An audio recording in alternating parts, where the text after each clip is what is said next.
Toyota. Поиски, из-за чего же у нас долбит позади. Люди уже, говорят, поменяли. Стойки новые стоят. В подвеске ничего не болтается, но стоит стук. Позади, кстати, новые. Стойки уже мокрые. Они вроде как новые. Люди не понимают.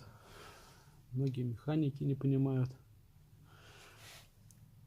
Ищут одну проблему, а по факту другая проблема. Вот такая вот. Вот он, долбежка ваша на кочках. Это вот. Притом вот такие, это так шум, когда колесо долбит об ямы. Этот шум раз, наверное, в 10 сильнее. Такое впечатление, что колесо сейчас отвалится.